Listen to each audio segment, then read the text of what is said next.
कैसे हैं आप लोग? ठीक है। चलिए, उम्मीद करता हूँ आप लोग मस्त होंगे। हम लोग आधुनिक भारत का इतिहास पढ़ रहे हैं, मॉडर्न हिस्ट्री। ठीक है, मॉडर्न हिस्ट्री में हम लोग कई सारे वीडियो देख चुके हैं। उसमें हम लोग सबसे पहले हम लोग देखे थे उस समय स्थितियाँ क्या थी। 1750 के आसपास की स्थिति देखे थे। इसके बाद हम लोग कर्नाटक युद्ध के बारे में, यूरोपीय कंपनियों के बारे में देखे थे। यूरोपीय कंपनियों के बाद फिर इसके बाद हम कर्नाटक युद्ध देखे थे। फिर इसके बाद हम लोग प्लासी का युद्ध, फिर बक्सर का युद्ध कंप्लीट देखे। फिर इसके बाद द्वैत शासन देखे थे। ये बंगाल की बात हो रही है अभी।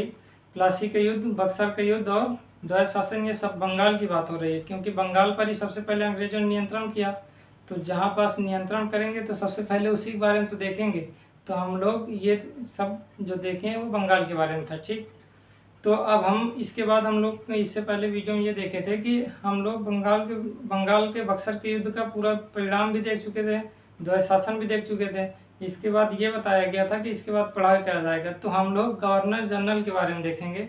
गवर्नर जनरल के बारे में देखेंगे। गवर्नर जनरल के बारे में इसलिए जानना आवश्यक है क्योंकि यदि हम ये जान जाएंगे कि उस समय गवर्नर कौन था, तो उस समय की जो भी कार्य हो रहे हैं तब मालूम चल जाएंगे कि अच्छा इनके समय में हो रहा है। तो सबसे पहले उसको देख लेते हैं, फिर इसके बाद हम लोग आगे चलेंगे। ठीक है, अब इसके बाद हम मैसूर के बाद देखेंगे। मैसूर युद्ध, मैसूर के राज्य के बारे में देखेंगे। वहाँ हैदर अली और टीपू सुल्तान के बारे में देखेंगे। तो आइए हम लोग आज देखते हैं गवर्नर जनरल के बारे में। गवर्नर जनरल के बारे में देखना कुछ नहीं है, केवल थोड़ा वो उनका सन देख लेते हैं। एक दो मुख्य बातें देखेंगे, पूरी बात नहीं देखेंगे। पूरी क्यों नहीं देखेंगे अभी बता रहे हैं। जब धीरे धीरे जैसे पढ़ते जाएंगे तो उनके बारे में सारी बात स्पष्ट हो जाएगी। इस कारणवश पूरा नहीं देखेंगे, अभी हम बात करेंगे। तो आइए हम लोग देखते हैं। ठीक, चलिए आप लोग लिखिएगा। तो हम लोग देखेंगे कहाँ से कहाँ तक की बात करेंगे। हम लोग 1757 से लेकर मुख्य रूप से 1857 तक। इसके बाद हम 1857 से 1947 तक फिर देखेंगे, लेकिन उसको बाद में देखेंगे। सबसे पहले हम लोग यहाँ तक देखेंगे। 1757 से 1857 तक की पूरी स्थिति पढ़ रहे हैं। ठीक है, हम लोग जो भी स्थिति मतलब राजनीतिक हो या सामाजिक क्षेत्र या कोई भी युद्ध हो रहा हो, वो सभी 1757 से लेकर 1857 के बीच देखेंगे। फिर इसके बाद 1857 से 1947 के बीच चलेंगे। ठीक है, 2 वर्ष के बारे में हो जाएगा। तो 1757 से 1857 के बीच जो गवर्नर जनरल हुए, मुख्य रूप से बात करेंगे। सभी गवर्नर जनरल के बारे में बात नहीं करेंगे क्योंकि उनका कोई इम्पोर्टेंस है ही नहीं। मतलब इम्पोर्टेंस इस रूप में नहीं कि इतिहास के रूप में, वैसे वो लोग ठीक हैं। तो हम लोग थोड़ा क्या देखेंगे, गवर्नर या गवर्नर जनरल। ठीक, गवर्नर या गवर्नर जनरल क्यों कहा गया अभी देखेंगे, क्यों कहा गया अभी आगे देख लेंगे। तो हम लोग मुख्य रूप से कहाँ से देखेंगे, 1757 से लेकर 1857 के गवर्नर के बारे में देखेंगे। तो सबसे पहले जो गवर्नर हुए वो कौन हुए, रॉबर्ट क्लाइव।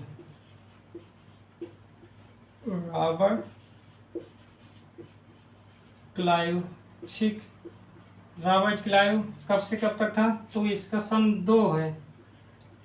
ये था 1757 से लेकर 60 तक था और 1765 से लेकर 67 तक।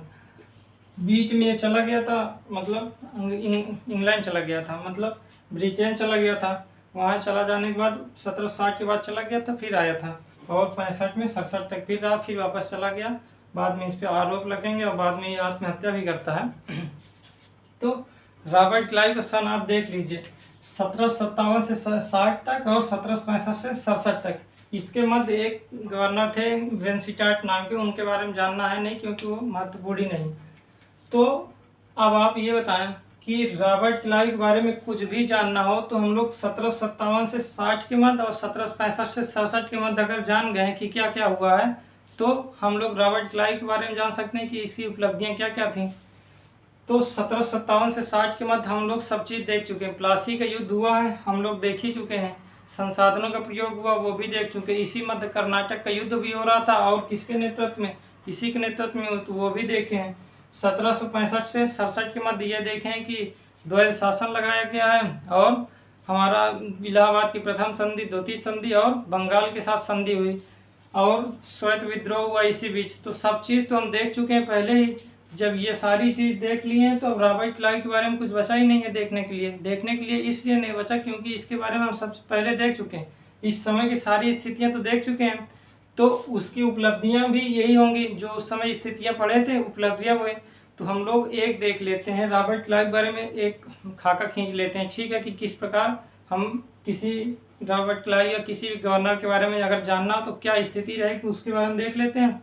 तो वैसे भी सबके बारे में जानकारी हो जाएगी। तो आइए हम लोग थोड़ा इसके बारे में देखते हैं, इसकी उपलब्धियां क्या क्या थी। तो इसका अगर पहला पॉइंट अगर हम देखें तो ये क्या किया था, इसी समय क्या हुआ था, प्लासी का युद्ध हुआ,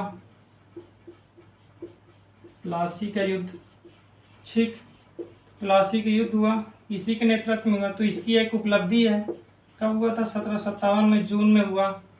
दूसरी बात करें तो बक्सर का युद्ध हुआ, लेकिन बक्सर के युद्ध के बाद जो संधियां हुई, ठीक है, संधि देख लेते हैं, संधियां, इसके बाद बक्सर के युद्ध के बाद दो इलाहाबाद की दो संधि हुई और बंगाल के नवाब के साथ संधि हुई। तो इलाहाबाद की संधियां, प्रयागराज इलाहा ही लिखे,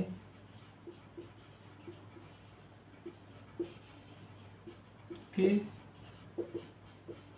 संधियां, ठीक, इलाहाबाद की दो संधि हुई हैं, एक हुई है प्रथम संधि और हुई द्वितीय संधि। अब बताने की तो जरूरत है नहीं कि ये संधियां किसके साथ हो रही हैं। प्रथम संधि हो रही है मुगल बादशाह के साथ जो शाह आलम द्वितीय है, ठीक है। अब आप लोग ये इतना याद रखिए क्योंकि इससे पहले बताया गया मुगल बादशाह के साथ, और ये अवध के नवाब के साथ हो रही है, ठीक। तो द्वितीय संधि अवध के नवाब के साथ हो रही है, प्रथम संधि मुगल बादशाह, 12 अगस्त 1765 की बात है, ये भी हुआ। और बंगाल के नवाब के साथ भी एक संधि होती है। तो तीसरी संधि आप लिखिए बंगाल के नवाब के साथ,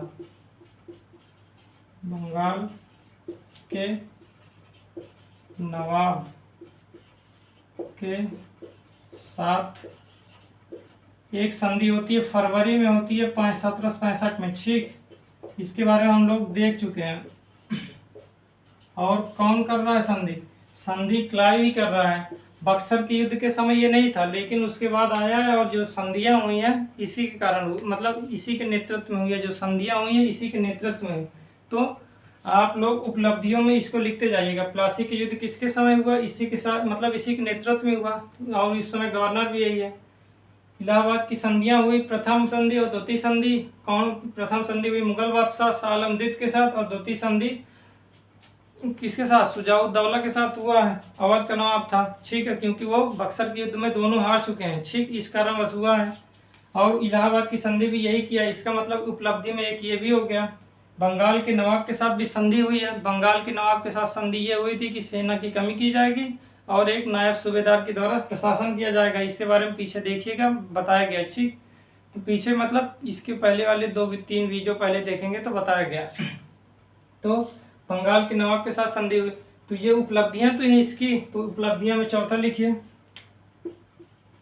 अगर हम चौथे की बात करें तो ये क्या किया है, द्वैध शासन लगाया बंगाल में। द्वैध शासन कौन लगाया है, बंगाल में द्वैध शासन इसी के समय तो लागू हुआ था। कब से कब तक था, 1765 से लेकर 72 तक, 1765 से 72 तक। तो बंगाल में द्वैध शासन को लागू कौन किया था, रॉबर्ट क्लाइव। इसकी ये उपलब्धियां आप लिखते जाएंगे। प्लासी का युद्ध हुआ, बक्सर के युद्ध के बाद जो संधियां हुई उसके बारे में, बंगाल के नवाब के साथ भी संधि हुई, और बंगाल में जो द्वैध शासन के बारे में कल बताया गया है कि पूरी तरीके से जिम्मेदार नवाब होगा, लेकिन कार्य कौन कर रहा है, अंग्रेज पूरी तरीके से। तो इसको आप देखिएगा। तो ये 4 पॉइंट है। इसके बाद देखें, इसको आप लिख लीजिएगा, रफ करें, चलिए लिख लीजिएगा, ठीक है। इसमें परेशानी नहीं होनी चाहिए क्योंकि रॉबर्ट क्लाइव हम ये सब देख चुके हैं, प्लासी के युद्ध के बारे में भी देख चुके हैं, इलाहाबाद की संधियों के बारे में पूरी तरीके से देखें, प्रथम और द्वितीय संधि पूरा देखे या इससे पहले देखिएगा आप वीडियो में। बंगाल के नवाब के साथ जो संधि हुई उसको भी देख चुके हैं, और साथ ही साथ द्वैध शासन भी तो देख चुके हैं। अब क्या इसमें कुछ बताने की जरूरत है, कोई समझाने की जरूरत है नहीं ना। अगर देखना है तो इससे पहले भी देख लीजिएगा, इससे पहले वाले वीडियो में आप देखिएगा, ये सारी चीजें बता चुके हैं, ठीक। चलिए रफ करें। ठीक है, आप लोग लिख लीजिएगा।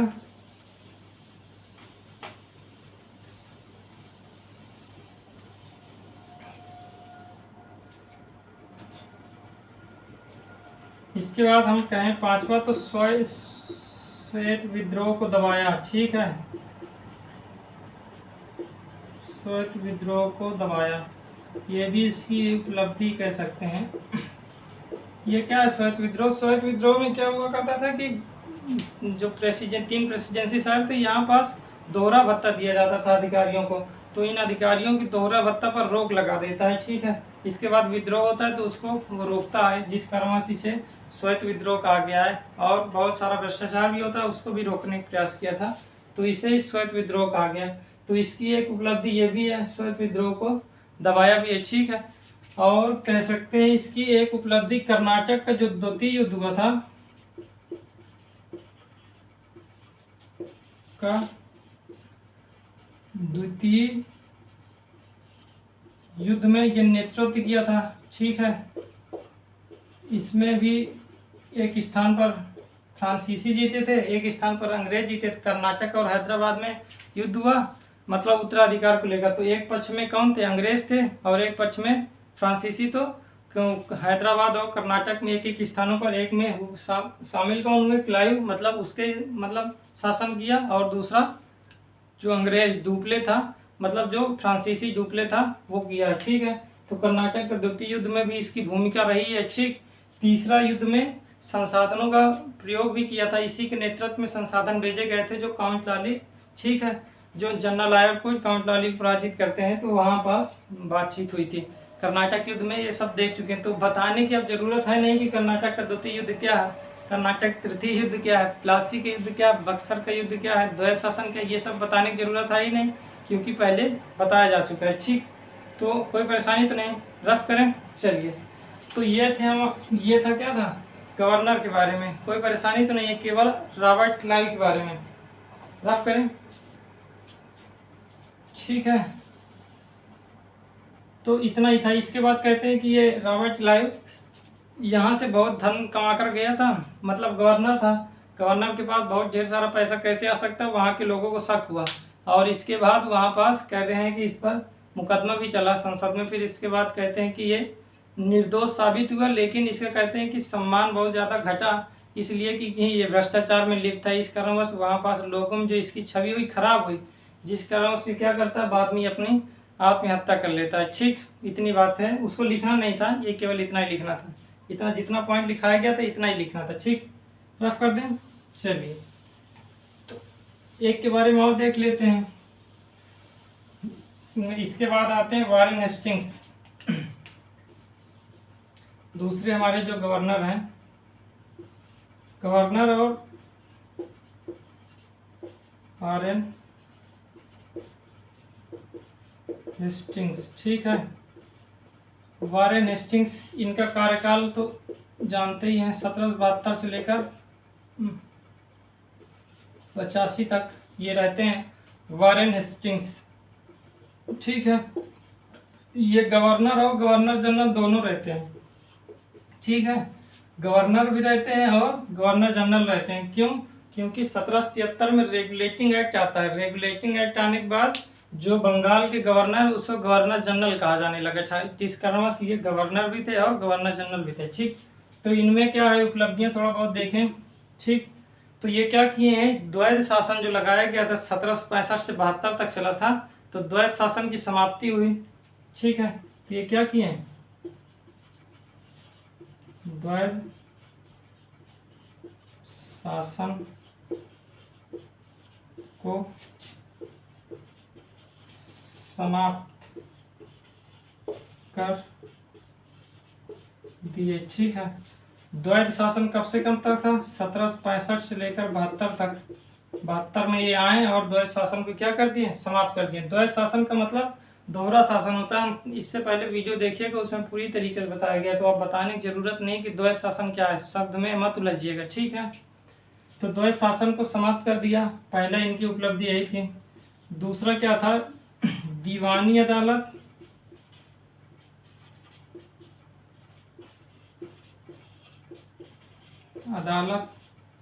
प्लस फौजदारी अदालत, दो अदालतों की स्थापना भी इन्होंने ही की।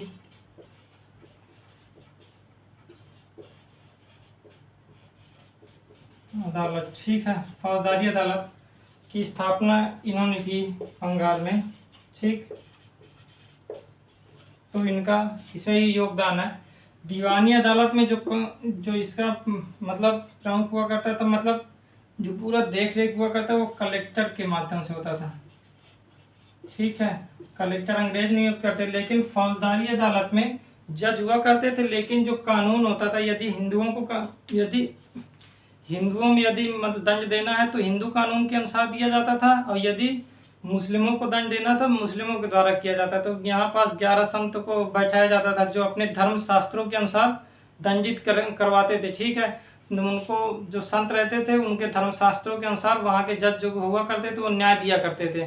यदि मुस्लिमों को देना रहता था किसी प्रकार का कोई दंड, या उनको मतलब मान लेते हैं कि किसी व्यक्ति पर आप ये लगा कोई मुकदमा चल रहा है, तो मतलब मुस्लिम है, मुकदमा चल रहा है, तो वो मुस्लिम कानूनों के अनुसार क्या होगा, उसको सजा दिया जाता। तो मुफ्ती काजी हुआ करते थे, मुफ्ती काजी के अनुसार क्या हुआ करता था, मुस्लिम और हिंदू कानूनों के अनुसार सजा दिया जाता था। आप लिख लीजिए मुस्लिम प्लस हिंदू कानूनों के अनुसार क्या होता था, सजा दिया जाता था। जो भी सजा दी जाती थी वो हिंदू मुस्लिम, यदि मुस्लिमों को कोई सजा देना होता था तो मुस्लिम कानून हुआ करता था, और मुफ्ती काजी हुआ करते थे, वो अपने कानूनों के अनुसार उसे बताते थे, जिससे कारणवश उसे दंड दिया जाता था। और यदि हिंदुओं को कोई दिया जाता तो हिंदू कानून हुआ करते थे धर्मशास्त्रों के अनुसार, जो वहाँ के संत हुआ करते थे, संत को बैठाते थे, वो अपने धर्मशास्त्र के अनुसार बताते थे, फिर उसी अनुसार दंड देते थे। इसी प्रकार मुफ्ती काजी हुआ करते थे, वो लोग भी बताते थे कि ऐसा ऐसा हमारे धर्म में प्रावधान है, फिर उसी अनुसार उनको दंड दिया जाता था। तो फौजदारी अदालत, बाद में इसे हटाया जाएगा, बाद में ये सभी हटाएंगे, अभी कॉर्नवालिस के समय आएंगे तो ये सब हटा दिया जाएगा, ठीक। तो फौजदारी अदालत की स्थापना की है, तो उसमें किसके अनुसार, तो इसके अनुसार। और दीवानी अदालत मतलब पैसे का मामला तो अपने पास ही रखेंगे, तो पैसे के मामले में वो अपने पास ही रखें, ठीक। तो ये दो बातें हैं, इसको लिख लीजिएगा, इसको आप इसी तरह लिख लीजिएगा, ठीक। तीसरा कि इन्हीं के समय 1773 में रेगुलेटिंग एक्ट आता है।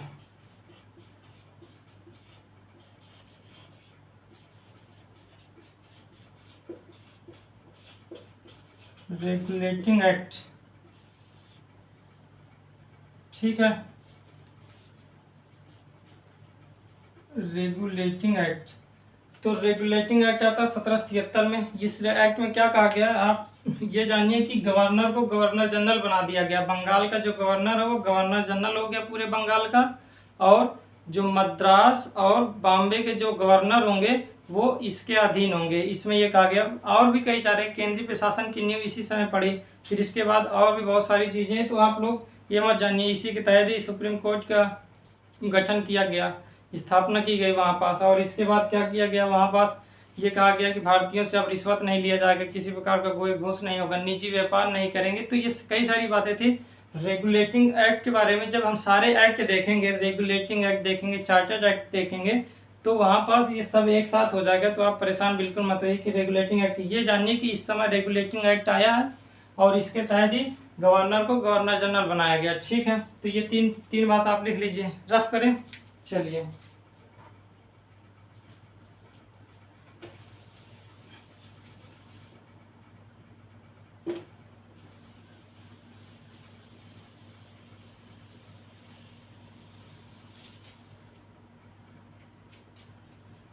चौथी बात आप लिखिए कि इसी समय मदरसा, बंगाल में क्या किया गया,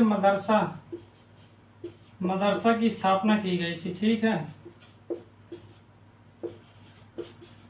जहाँ अरबी फारसी में शिक्षा दी जाती थी, अरबी और फारसी में शिक्षा दी जाती, तो बंगाल में मदरसा की स्थापना भी इसी समय की गई, ठीक है। कोई परेशानी तो नहीं है। चलिए आप पांचवा लिख लीजिए कि सुप्रीम कोर्ट की स्थापना हुई, ठीक है। सुप्रीम कोर्ट की स्थापना किसके तहत हुई, 1773 में जो रेगुलेटिंग एक्ट आया था, रेगुलेटिंग एक्ट आया था, उसी के तहत क्या हुआ, सुप्रीम कोर्ट की स्थापना हुई, मतलब बंगाल में सुप्रीम कोर्ट हो गया, सर्वोच्च न्यायालय की स्थापना हुई। इसमें एक मुख्य न्यायाधीश हुआ करते थे और 3 अन्य न्यायाधीश।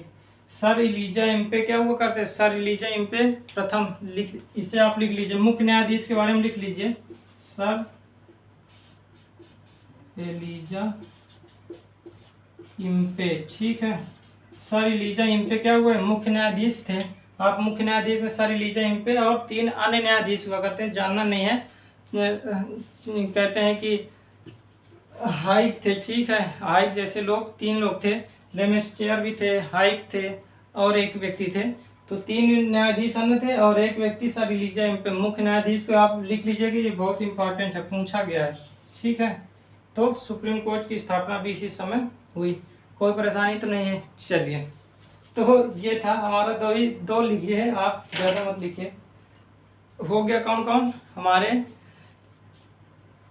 रॉबर्ट क्लाइव के बारे में हम लोग देख चुके हैं। ठीक है, रॉबर्ट क्लाइव के बारे में हम लोग देखेंगे, उसकी उपलब्धि पूरी तरीके से इसलिए नहीं देखें, देखिए हम लोग तो उसकी उस समय देख लेते हैं। समय देख लीजिए, 1772 से 85 के बीच है। 1772 से 85 के मध्य जो भी घटनाएं घटित होंगी वो किनकी उपलब्धि होंगी? वारेन हेस्टिंग्स की होंगी। इसी समय देखिए मराठों के साथ युद्ध होता है। ठीक है, मराठों के साथ जो प्रथम युद्ध होता है वो वारेन हेस्टिंग्स के समय होता है। तो आप उसको मत लिखिए, क्योंकि हम मराठों का युद्ध जब देखेंगे, प्रथम युद्ध, द्वितीय युद्ध और तृतीय युद्ध, तो वहाँ पास एक साथ जब सन देखेंगे तब तो इनकी उपलब्धि स्पष्ट ही हो जाएगी। ठीक है, इस प्रकार वारेन हेस्टिंग्स के बारे में भी देखें तो सभी गवर्नर जनरल को इसी प्रकार देखेंगे। मुख्य बातें 1-2 देख लेते हैं, लेकिन जैसे ही हम उस सन में पहुंचेंगे तो उस समय जितनी भी गतिविधियां होंगी सब देख लेंगे, तब तो इनकी गतिविधियां शामिल ही हो जाएंगे उसमें। कोई परेशानी तो नहीं है? ठीक है, तो अलग से पढ़ने की जरूरत नहीं है, केवल उस समय का सन याद रखिएगा। उस समय जो घटनाएं घटित होंगी उसी को इनमें लिख दिया जाएगा। ठीक, तो हो गया, इतना ही था। 2 के बारे में बताया गया कि रॉबर्ट क्लाइव और वारेन हेस्टिंग्स। कल हम लोग देखेंगे Cornwallis, Lord Wellesley, Lord Hastings और विलियम बेंटिंक के बारे में भी देख लेंगे, और साथ ही साथ हम लोग देखेंगे डलहौजी के बारे में। वहाँ थोड़ी थोड़ी बात करेंगे, एक या 2-2 पॉइंट देखेंगे, क्योंकि उस समय पूरी तरीके से देखना ही है, तो क्या मतलब अब यहाँ पास देखने का, वहीं पास पूरी तरीके से देख लेंगे। ठीक, कोई परेशानी तो नहीं है? चलिए बताइएगा कैसा लगा, केवल लगेगा क्या इतना ही लिखना था? ये लोग आप लोग पहले ही पढ़े ही हैं, पढ़े का मतलब पहले वाले वीडियो में पढ़ाया ही गया है, तो ये तो केवल पॉइंट फॉर्म में बता दिया गया कि वारेन हेस्टिंग्स की थोड़ा मुख्य उपलब्धियां क्या थी। ठीक, तो कैसा लगा बता दीजिएगा। हम लोग कल मिलेंगे, कल इसी के आगे कॉर्नवालिस के बारे में देखेंगे। कॉर्नवालिस 1786 में आते हैं और फिर इसके बाद 93 तक वो भी रहते हैं। उस समय मैसूर का युद्ध भी होता है, वो स्थायी बंदोबस्त भी लागू करते हैं, तो वहाँ देखेंगे। आप लोग परेशान बिल्कुल मत रहिए। फिर इसके बाद वेलेल्जी के बारे में देखेंगे, तो बता दीजिएगा कैसा लगा। चलिए हम लोग कल मिलते हैं। ठीक है, चलिए।